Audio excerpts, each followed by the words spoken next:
আসসালামু আলাইকুম প্রিয় স্বপ্নবাজেরা, আশা করছি তোমাদের পড়াশোনা অনেক বেশি ভালো চলছে।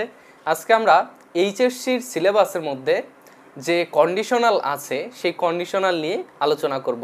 কন্ডিশনাল মানে হচ্ছে সম্পর্কযুক্ত বাক্য। দুটি ক্লজের মধ্যে সম্পর্ক থাকবে একটি সেন্টেন্সের মধ্যে এবং একটির ভিত্তিতে আরেকটি টেন্স অথবা সেটা সিকোয়েন্স অফ টেন্স অনুসারে ভার্ব বসবে। সো এগুলোই আমরা আলোচনা করব। বোর্ডের দিকে দেখি। কন্ডিশনাল সেন্টেন্স বলতে ইফযুক্ত বাক্য। ইফযুক্ত বাক্যকে আমরা বলছি কি? ইফযুক্ত বাক্য বা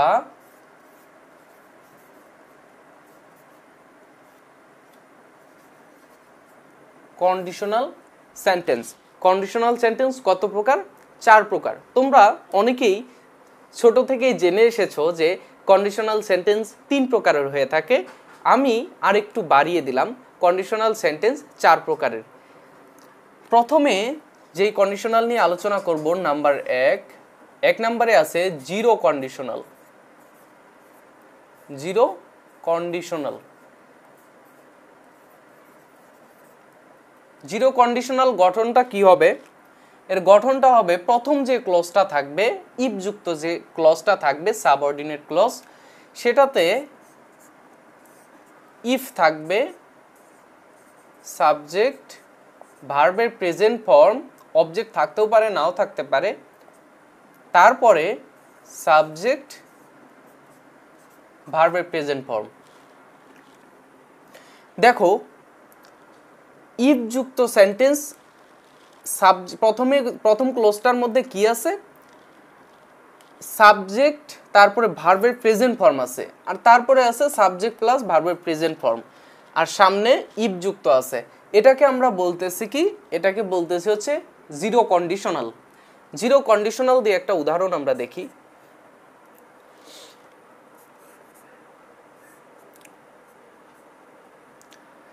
ইফ he comes, যদি সে আসে, I go, সে আসলে আমি যাই।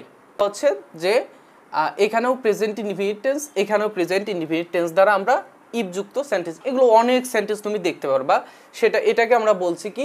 Zero conditional. যদি সে আসে আমিও যাই। আচ্ছা, এখানে যদি তুমি ফার্স্ট কন্ডিশনাল নিয়ে আসো, সরি সেকেন্ড কন্ডিশনাল নিয়ে আসো। সেকেন্ড বলতে এটাকে জিরো কন্ডিশনাল বলা হচ্ছে। সো এটাকে আমরা 1 না দিয়ে জিরো ধরতে পারি। এটাকে আমরা জিরো ধরতে পারি। জিরো দ্বারা এখানে জিরো কন্ডিশনালকে বোঝানো হচ্ছে। আচ্ছা, ফার্স্ট কন্ডিশনাল এখন হচ্ছে আমাদের first conditional.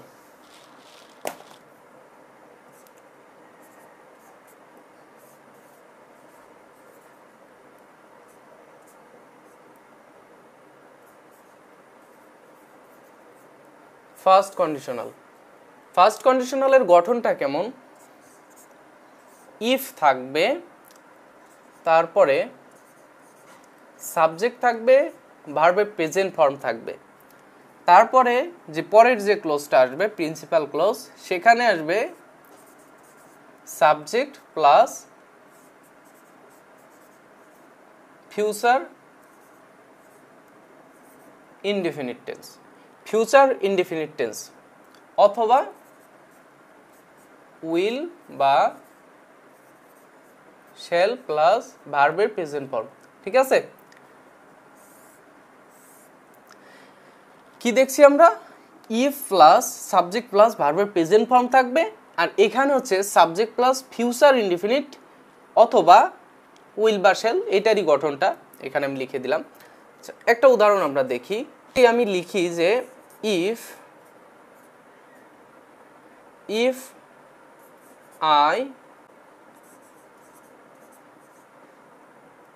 I have time, যদি আমার সময় থাকে, I will attend the class. If যুক্ত সেন্টেন্স এখানে আসছে, ইফ যুক্ত ক্লোজটা আসছে if plus I have time. If I have time I will attend the class. আমি ক্লাসে অংশগ্রহণ করব। যদি আমার সময় হয় আমি ক্লাসে অংশগ্রহণ করব। সো এটা হচ্ছে আমাদের ফার্স্ট কন্ডিশনাল। আমরা দেখব সেকেন্ড কন্ডিশনাল কিভাবে চিনব এবং কিভাবে ক্লজগুলো যুক্ত করব দেখি। সেকেন্ড কন্ডিশনালের গঠনটা হচ্ছে if plus subject plus V2 মানে ভার্বের পাস্ট ফর্ম থাকলে প্রিন্সিপাল ক্লোজের মধ্যে আসবে subject plus would, could, might plus V1, would could অথবা might. Subject plus would could might, ঠিক আছে। তারপরে ভার্বের প্রেজেন্ট ফর্ম আসবে। এখানে কি হচ্ছে যে if plus subject plus V2 থাকবে, তার মানে এখানে পাস্ট ইনডিফিনিট টেন্স থাকবে, আর এখানে আমরা উড কুড মাইট নিয়ে আসব এবং তারপরে ভার্বের একটা প্রেজেন্ট ফর্ম নিয়ে আসবো বা বেস ফর্ম নিয়ে আসব। একটা উদাহরণ আমরা দেখি।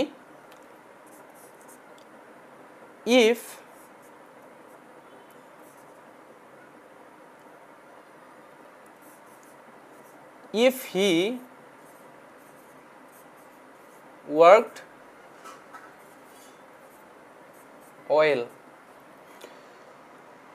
যদি সে ভালোভাবে কাজটি করত,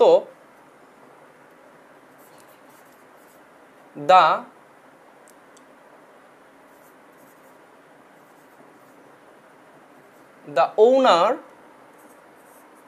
of the হোটেল, হোটেলের মালিক কি করতো না, would not punish him। কি হচ্ছে যে if he worked well, যদি সে ভালোভাবে কাজটি করত, যদি সে ভালোভাবে কাজটি করত, the owner of the hotel মানে এখানে বোঝানো হচ্ছে এটা সম্পূর্ণটাই subject. The owner of the hotel, owner মানে কি মালিক, হোটেলের মালিক কি করতো না, উড নট পানিশ হিম, তাকে মারতো না, তাকে শাস্তি দিত না। যদি সে ভালোভাবে কাজটি করত তাহলে তাকে শাস্তি দিত না, ঠিক আছে। এটা হচ্ছে second conditional.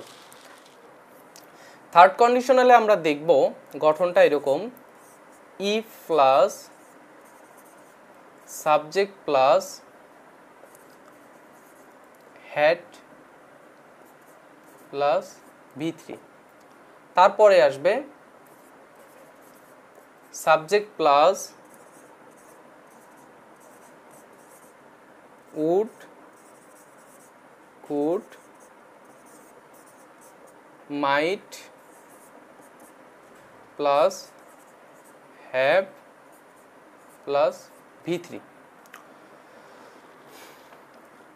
if plus subject plus had plus V3 থাকবে এবং পরের যে ক্লোজটা আছে সেখানে থাকবে subject plus would could might have plus V3 plus object থাকতেও পারে নাও থাকতে পারে, যদি থাকে তো আলহামদুলিল্লাহ। If plus subject plus had 3 এটা হচ্ছে সাবঅর্ডিনেট ক্লোজ, আর প্রিন্সিপাল ক্লোজ হচ্ছে subject plus would could might have plus V3 plus object, ঠিক আছে। আচ্ছা, আমরা উদাহরণ দেখব, উদাহরণের মাধ্যমে আমরা বিষয়টা বোঝার চেষ্টা করব।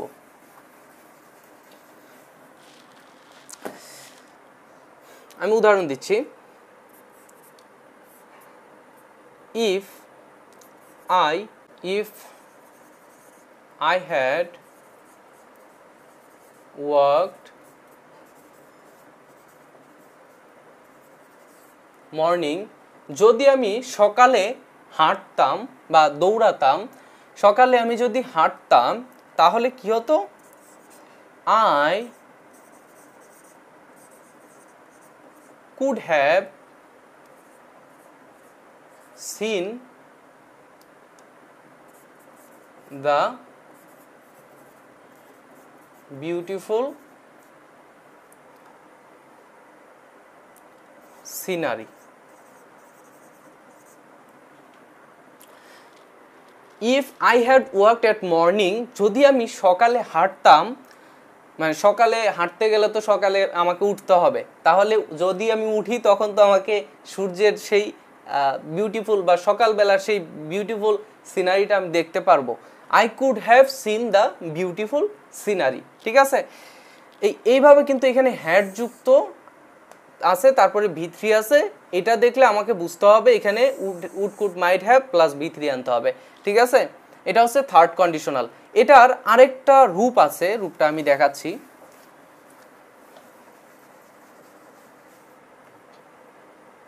এইচএসসির সিলেবাসে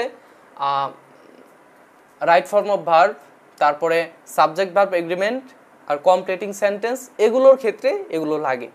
থার্ড কন্ডিশনালের যে আরেকটি রূপ আছে সেটা আমি দেখাচ্ছি। গঠনটা এরকম থাকে, had plus subject plus V3। তখন কিন্তু এখানে ইফটা উঠে গিয়ে যে হ্যাডটা আছে, এখানে হ্যাডটা ছিল, হ্যাডটা সামনে চলে আসছে, ইফটা উঠে গেছে।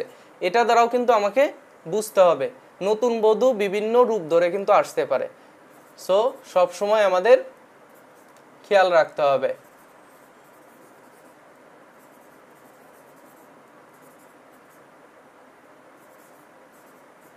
would could might have plus V3, would could might have plus V3,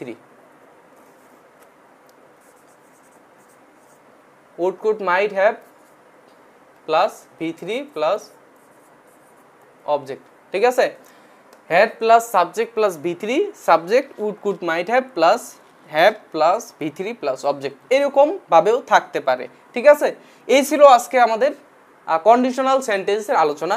conditional sentence বলতেই তোমাকে সম্পর্কযুক্ত বাক্য বোঝাবে যে একটির সাপেক্ষে আরেকটি পূরণ করতে হবে। যদি এটা হয় তাহলে এটা হবে, যদি এটা না হয় যদি ওটা হবে না, যদি এটা হয় যদি এটা হয়েছিল, এরকম কিছু বোঝাবে। ঠিক আছে, এরকম সেন্টেন্স তোমাকে শিখতেই হবে যদি তুমি এইচএসসি অথবা অ্যাডমিশনের স্টুডেন্ট হয়ে থাকো। আর গ্রামার তো সারা জীবনেই লাগে, প্রত্যেকটা ক্ষেত্রে প্রত্যেকটা স্টেপে তোমাকে গ্রামার ইউজ করতে হবে। যদি ফ্রি হ্যান্ড রাইটিংয়ে তুমি রাইটিং করতে চাও, তাহলে তোমাকে যাই লিখতে থাকো না কেন তোমাকে কমপ্লেক্স সেন্টেন্স গঠন করতে হবে। আর কমপ্লেক্স সেন্টেন্স গঠন করতে গেলেই তোমাকে বিভিন্ন ধরনের কন্ডিশনাল তোমাকে জানতে হবে। সো এগুলো খুবই ইম্পর্টেন্ট, এগুলো জেনে রাখা তোমাদের জন্য অতি জরুরিও। সো আজকের ক্লাসটি এ পর্যন্তই ছিল, আশা করছি তোমাদের অনেক উপকারে এসেছে। আর যদি ক্লাসটি তোমাদের কাছে অনেক বেশি ভালো লেগে থাকে বা কোনো একটু হলেও উপকারে এসে থাকে, আমাকে কিন্তু সাপোর্ট করবে। ঠিক আছে, আর কমেন্টে লিখবে ভিডিওটা কেমন লাগছে। ঠিক আছে, আসসালামু আলাইকুম।